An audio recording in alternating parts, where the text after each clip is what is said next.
संतप्त मानस शांत हों, जिनके गुणों के गान में वे वर्धमान महान जिन विचरे हमारे ध्यान है। इस श्रुत पंचमी महापर्व विनय और विवेक का पर्व है।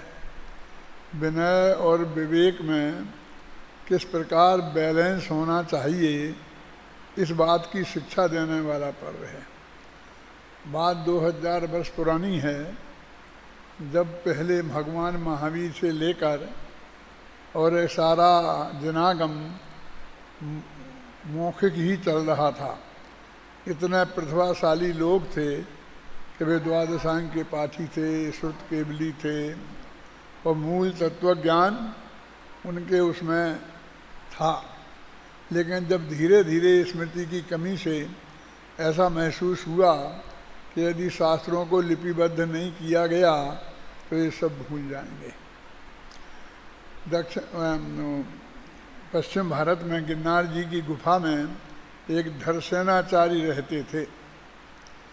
वो इस विषय के विशेषज्ञ थे और उनको लग रहा था कि अब इस ज्ञान को सीखने वाला कोई नहीं है।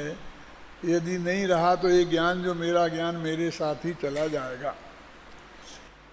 तो उन्होंने दक्षिण भारत के मुनि संघों के पास एक खबर भेजी कि यदि आप लोग 2 प्रतिभाशाली विद्वान मेरे पास नवयुवक भेजो तो मैं उसे तत्व ज्ञान सिखा दूंगा, पढ़ा दूंगा और फिर उनको आदेश दूंगा कि वे इन्हें लिपिबद्ध करें।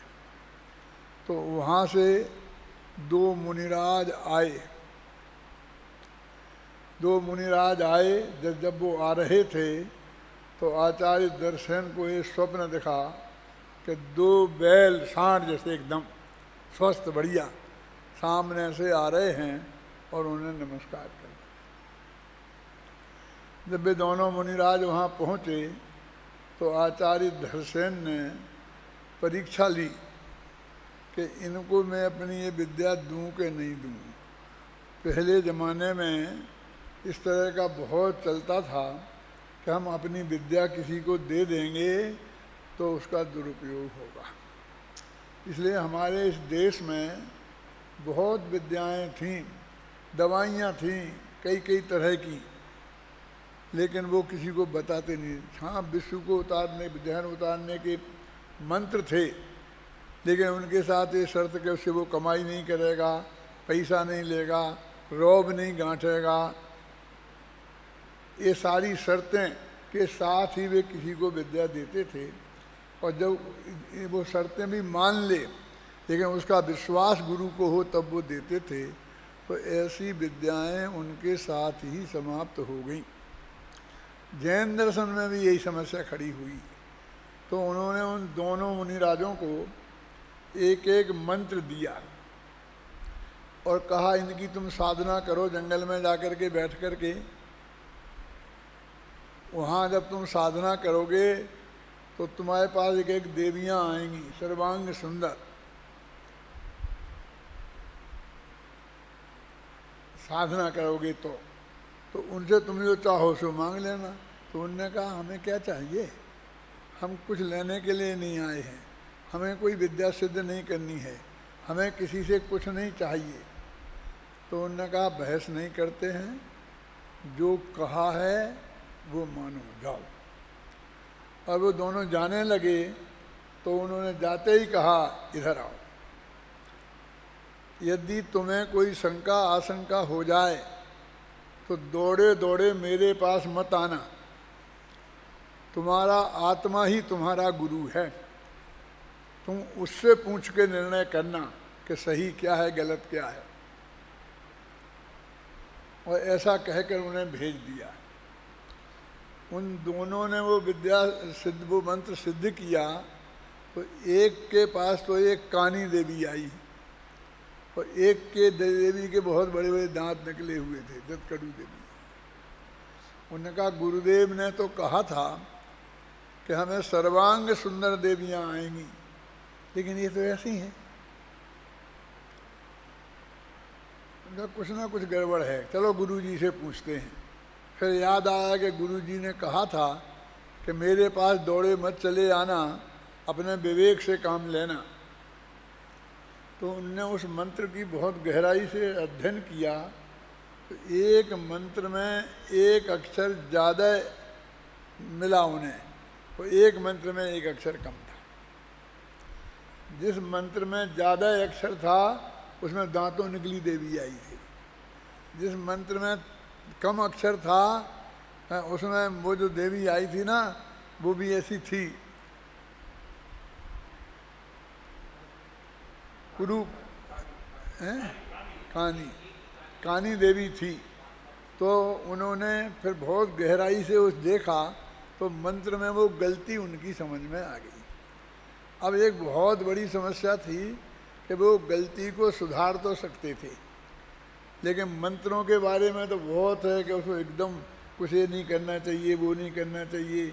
और महाराज मैंने जो मंत्र दिए हैं, अब पहले ही दिन हम उनकी गलतियां सुधारने लगें, हम उनके पास पढ़ेंगे कैसे, तो ये बहुत बड़ी वो बात हो जाएगी। फिर बार बार ये याद आया कि अपने विवेक से काम लेना, गुरुदेव ने बार बार ये कहा था। उन दोनों ने वो मंत्र सुधार लिए।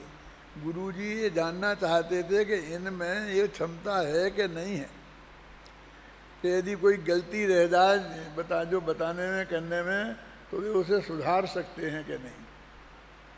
और ये भी थी कि उसमें इतने अभिमानी ना हो जाएं कि नहीं मैं तो सब जानता हूँ, मैं ये कर दूंगा, मैं ये कर दूंगा। तो उनमें विनय भी होना चाहिए और विनय के साथ में विवेक भी होना चाहिए। विनय और विवेक की कहानी है। जब वे गुरुदेव के पास लौट के आए तो आते ही गुरु ने कहा कि आओ भूतबली, आओ पुष्पदंत। तो उन्होंने कहा मेरे तो हमारे तो ये नाम नहीं है, ये महाराज हमें किन नामों से पुकार रहे हैं। तो ये देखा तो उनके दांत बहुत अच्छे हो गए थे, बहुत बिखरे दांत थे, दांत बहुत अच्छे हो गए थे, उनकी दोनों आंखों से दिखना लग गया था।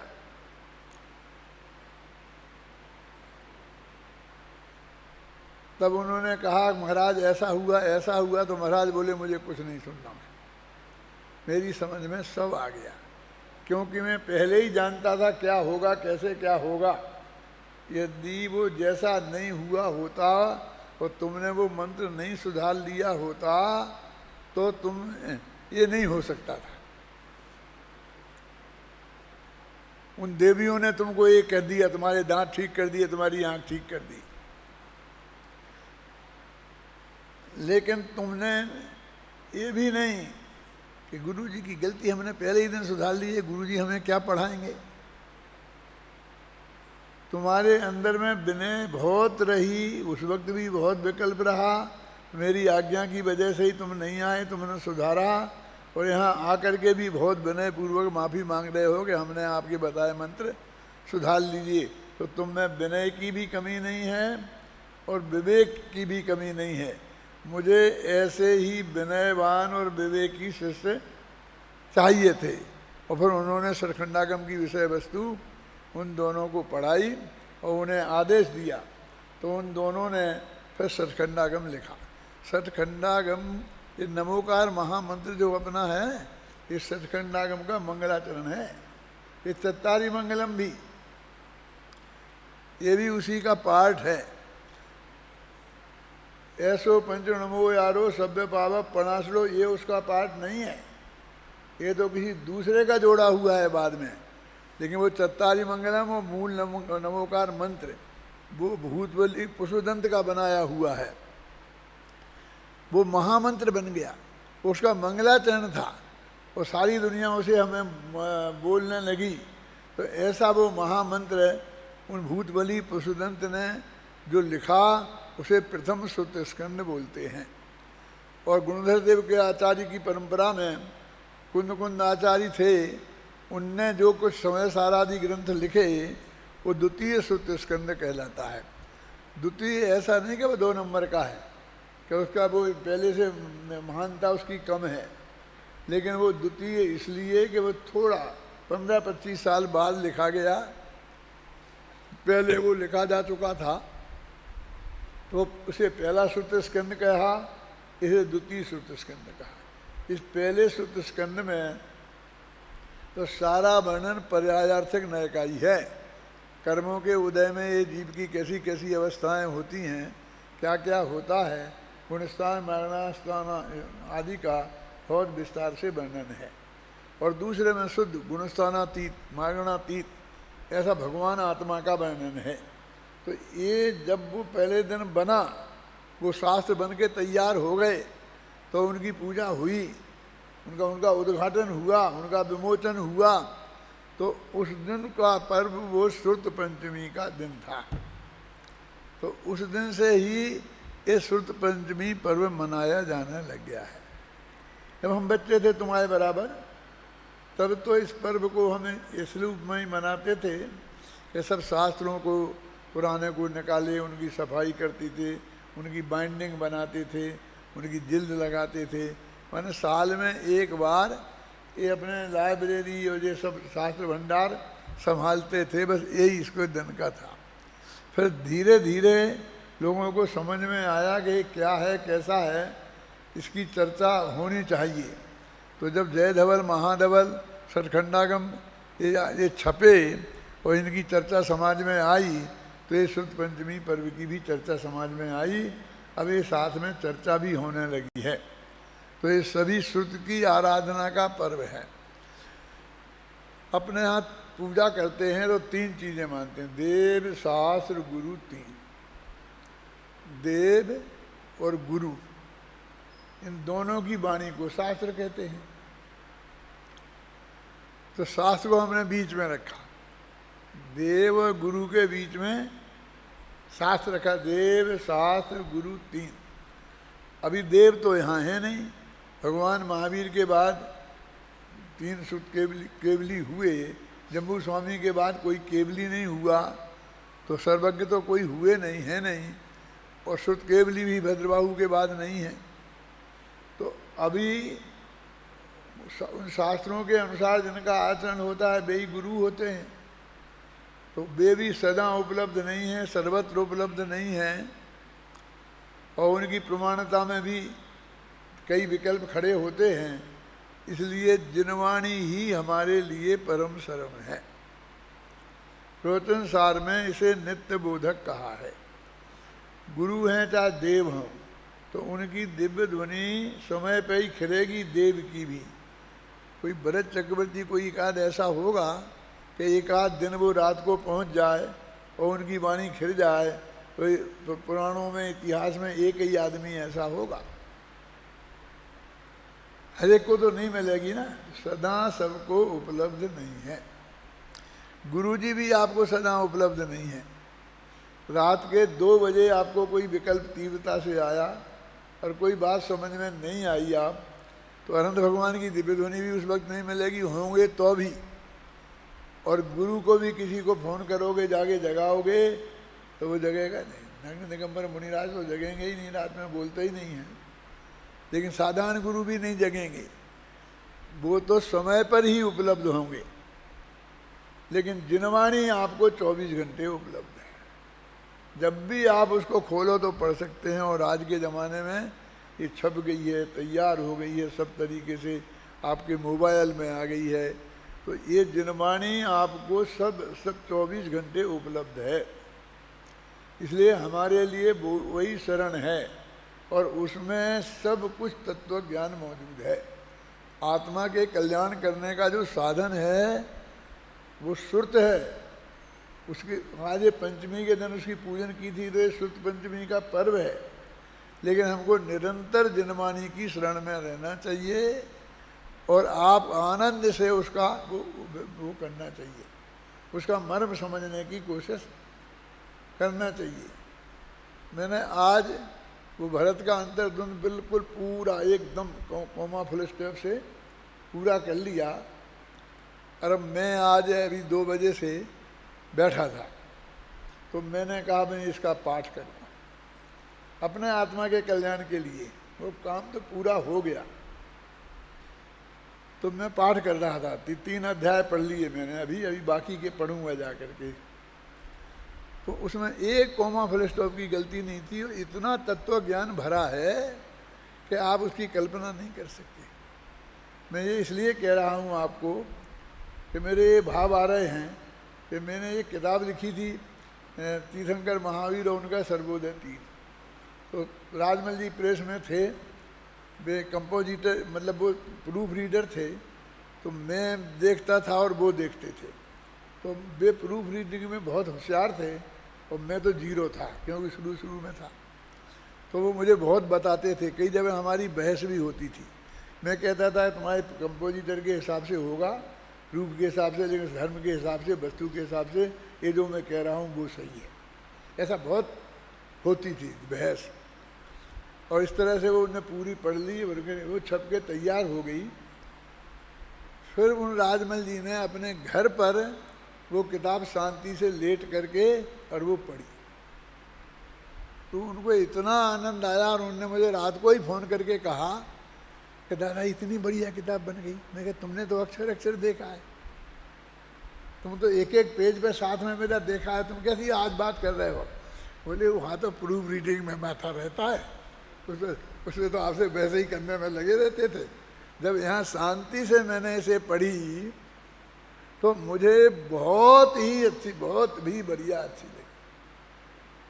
तो उस दिन से मेरे दिमाग में ये बात जम गई कि इसको लिखते वक्त, बोलते वक्त, प्रूफ रीडिंग करते वक्त वो मज़ा नहीं है, वो तैयारी करते, भोजन बनाते वक्त भोजन का मज़ा नहीं है। जब बन जाए, बढ़िया तैयार हो जाए और फिर जब थाली पे आके बैठे हों तब खाओ, तब ही शांति से उसका स्वाद लो तो पता चलता है। तो उसमें कितना तत्व ज्ञान भरा है। सम्यक दर्शन के लिए पर्याप्त है। सम्यक दृष्टि का तो स्वरूप उसमें है ही।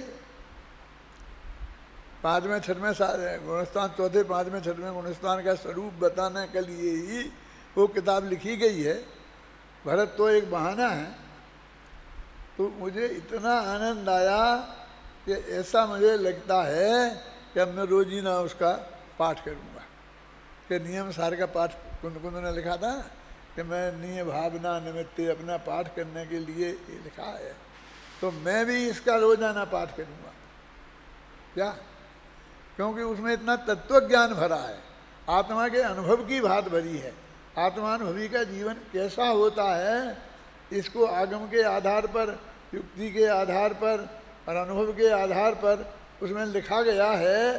कोई चीज़ 12-24 घंटे अपने ध्यान में नहीं रहती है, लेकिन आप पढ़ेंगे तो आपको बहुत आनंद आएगा। इसलिए मैं सभी से कहता हूँ, उसकी बात नहीं, जिनवाणी का स्वाध्याय करो।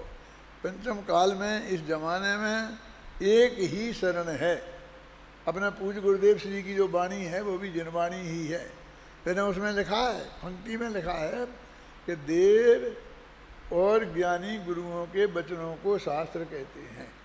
उसे जानबूझकर ज्ञानी गुरुओं डाला है, क्योंकि अभी हाल कहने लगे टोडरमल जी हैं, वो तो मुनि नहीं थे। गुरुओं की बात करो, देवशास्त्र गुरु वाले गुरु ले लो। फिर गुरुदेव नहीं हैं तो टोडरमल जी और गुरुदेव और जयचंद जी छाबड़ा को भी लोग रिजेक्ट ना कर दें। इसलिए मैंने उसमें लिखा है कि भगवान की वाणी के अनुसार जो भी ज्ञानी गुरु हैं उनके माध्यम से लिखा हुआ शास्त्र ही जिनवाणी है। तो जो शुद्ध तत्व की बात जिसमें है, इतना छांटना तो हमको पड़ेगा। फिर यहाँ वहाँ के कहानी किस्से कोरे पढ़ते रहोगे तो उससे तुम्हारा काम नहीं होगा। तो शुद्ध आत्मा की बात है।